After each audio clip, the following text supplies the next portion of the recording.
Mesdames, Messieurs, bonjour et merci de nous avoir choisis pour vous informer aujourd'hui. Bienvenue dans le JT Stop Silence.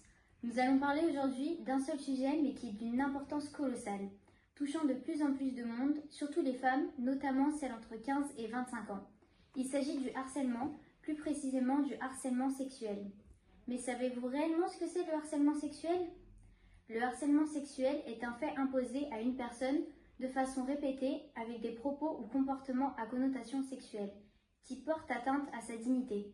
Depuis 1992, la loi condamne cet acte, mais peu de personnes savent réellement comment. Pour en savoir plus, nous sommes allés à la rencontre des passants lors d'un micro-trottoir. Les spécialistes nous apporteront ensuite leur éclairage à travers des chiffres et des statistiques. L'affaire Marie Laguerre est devenue un symbole du harcèlement de rue en France. En 2018, après une remarque à caractère sexuel, une étudiante de 22 ans est agressée dans un café à Paris. La vidéo de la scène, diffusée sur les réseaux sociaux, choque l'opinion publique et relance les débats sur les violences sexistes dans l'espace public.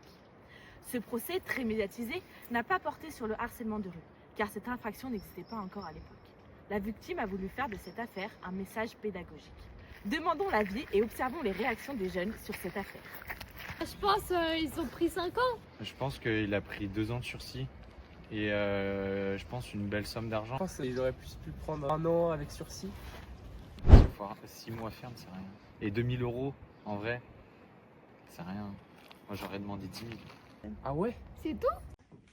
Suite à ce reportage, nous accueillons donc aujourd'hui 2 experts en statistiques, Clémence Pitlet et Élise Echanier. Merci pour votre venue, nous vous écoutons.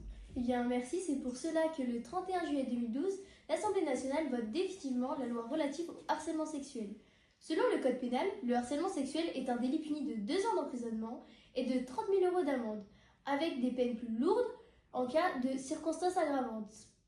En effet, 81% des femmes ont déjà été victimes de harcèlement sexuel dans des lieux publics. Selon Ipsos, le 3 juillet 2020 en France, 20% des femmes sont aidées et 86% ne savent pas comment réagir lorsqu'ils en sont témoins. De plus, selon le Parisien, le 24 novembre 2024, 4 femmes sur 10 en sont victimes. Et selon l'INSEE, en 2023, 58% des femmes étaient mineures.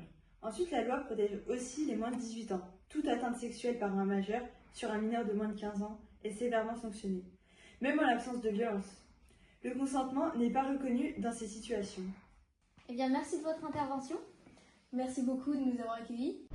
Derrière ces chiffres, il y a des réalités vécues au quotidien. Pour le comprendre, nous avons contacté le planning familial de Chalon-sur-Saône. Le planning familial, on est une association féministe et d'éducation populaire. On est un lieu qui est ouvert à toutes et tous. On milite aussi contre la précarité menstruelle, donc on fournit gratuitement des protections périodiques. On donne aussi des préservatifs, on fait aussi des tests de grossesse ici. Et puis on accompagne les personnes qui souhaiteraient un accompagnement pour faire des IVG. En 2024, on a accueilli 161 personnes et animation collective, il y a eu 2280 personnes qui ont assisté. Et voilà, mesdames et messieurs, nous espérons que grâce à nous, vous en avez appris davantage. Et si vous, qui nous regardez, êtes victime de harcèlement sexuel, vous pouvez contacter le GAMS, le CIDFF de Saône-et-Loire, ou bien télécharger l'application Humei qui permet à ses utilisatrices et utilisateurs de partager leur trajet, de signaler une agression ou un harcèlement, de consulter les alertes de danger autour de soi et de trouver des lieux sûrs partout en France.